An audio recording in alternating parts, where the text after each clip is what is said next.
Hello friends, fivers ക്രിയേഷൻസിലേക്ക് എല്ലാവർക്കും സ്വാഗതം. ഞാനിന്ന് ക്രിസ്പി ആയിട്ടുള്ളൊരു ഫിഷ് ഫ്രൈഡ് റെസിപ്പി ആയിട്ടാണ് വന്നിരിക്കുന്നത്. ഞാനിപ്പോൾ ഇത് കിങ് ഫിഷിലാണ് ചെയ്തിരിക്കുന്നത്. ഇതേ രീതിയിൽ തന്നെ നിങ്ങൾക്ക് ഏത് ഫിഷിലും ഇത് ചെയ്തെടുക്കാവുന്നതാണ്.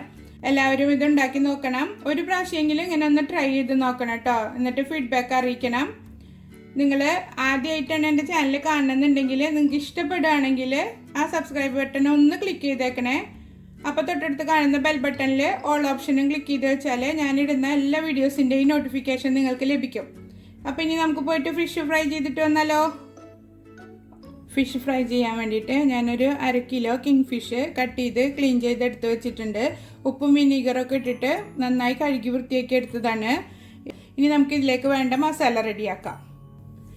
മിക്സിയുടെ ചെറിയ ജാർ എടുക്കുക. അതിലേക്ക് ഒരു 5 വെളുത്തുള്ളി അരിഞ്ഞത് ഇട്ട് കൊടുക്കുക. 2 കഷ്ണം ഇഞ്ചി,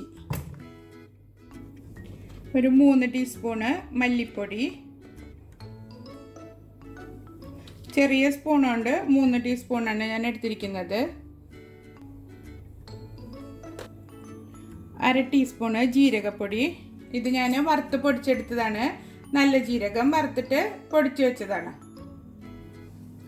ഒരു 1/4 ടീസ്പൂണ് കുരുമുളക് പൊടി, 1/2 ടീസ്പൂണ് മഞ്ഞൾപ്പൊടി, 2 ടീസ്പൂണ് മുളക് പൊടി. നിങ്ങൾക്ക് എരിവ് കൂടുതൽ വേണമെന്നുണ്ടെങ്കിൽ 3 ടീസ്പൂണ് വരെ എടുക്കാം. ഇതിലേക്ക് പാകത്തിന് ഉപ്പിട്ട് കൊടുക്കുക. ഇനി ഒരു പകുതി ലെമൺ എടുത്തിട്ട് പിഴിഞ്ഞൊഴിച്ചു കൊടുക്കുക ഇതിലേക്ക്. ഇതാ ഞാൻ ഈ ഒരു സൈസിലുള്ള പകുതി ലെമണാണ് എടുത്തിരിക്കുന്നത്. നന്നായി പിഴിഞ്ഞൊഴിക്കുക. ഇപ്പം ലെമൺ കയ്യിലില്ല എന്നുണ്ടെങ്കിൽ 1 ടേബിൾ സ്പൂണ് വിനീഗർ ചേർത്ത് കൊടുത്താലും മതി. ഇനി ഇതിലേക്ക് അല്പം വെള്ളം ഒഴിച്ചിട്ട് നല്ല പേസ്റ്റ് പോലെ അരച്ചെടുക്കുക. മസാല ഞാൻ നല്ല മഷി പോലെ അരച്ചെടുത്തിട്ടുണ്ട്. അത് ഞാനൊരു പ്ലേറ്റിലേക്ക് മാറ്റിയിട്ടുണ്ട്. ഇനി ഇതിലേക്ക് 1 ടേബിൾ സ്പൂണ് അരിപ്പൊടി ചേർത്ത് കൊടുക്കുക.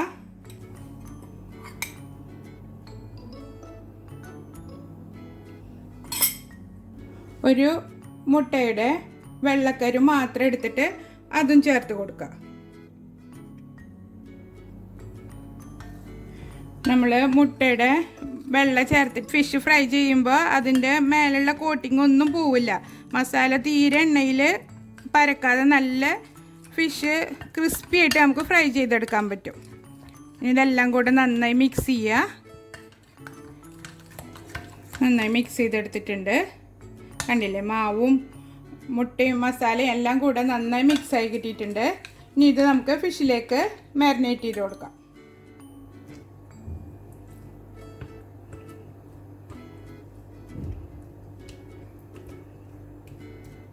സ്പൂൺ കൊണ്ട് സ്പ്രെഡ് ചെയ്ത് കൊടുത്തിട്ട് കൈ ഉപയോഗിച്ചിട്ട് നന്നായി തേച്ച് പിടിപ്പിച്ചാൽ മതി. എല്ലാ ഭാഗത്തേക്കും കോട്ടാകത്തക്ക രീതിയിൽ ചെയ്ത് കൊടുക്കുക. ഫിഷ് നന്നായി മാരിനേറ്റ് ചെയ്തെടുത്തിട്ടുണ്ട്. ഇനി നമുക്കിത് കുറഞ്ഞതൊരു 2 മണിക്കൂറെങ്കിലും ഇത് മാറ്റി വെക്കണം. അതിന് ശേഷം വേണം ഫ്രൈ ചെയ്തെടുക്കാൻ.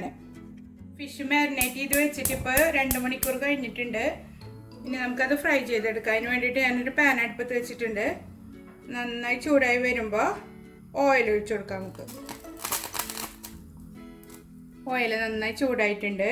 നമ്മൾ ഫിഷ് മാരിനേറ്റ് ചെയ്ത് വെച്ചത് ഓയിലിലേക്ക് ഇട്ട് കൊടുക്കുമ്പോൾ ഒന്നും കൂടെ കൈകൊണ്ട് നന്നായി എല്ലാ ഭാഗത്തേക്കും മസാല തേച്ച് പിടിപ്പിച്ചിട്ട് വേണം ഇട്ട് കൊടുക്കാൻ.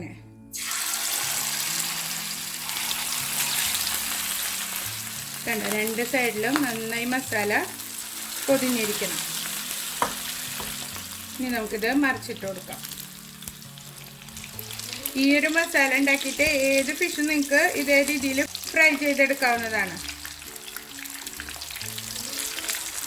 ഇനി അടുത്ത ഭാഗവും ഒരു 1-1.5 മിനിറ്റ് ഇങ്ങനെ ഇട്ടിട്ട് നമുക്ക് വേവിച്ചെടുക്കാം.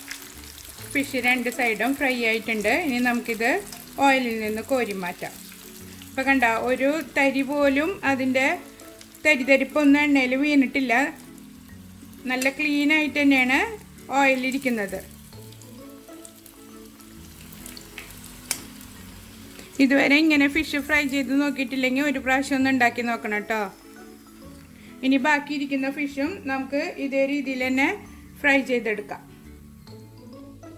ഫിഷ് ഫ്രൈ റെഡി ആയിട്ടുണ്ട്. നല്ല ക്രിസ്പി ആയിട്ടാണ് ഇരിക്കുന്നത്.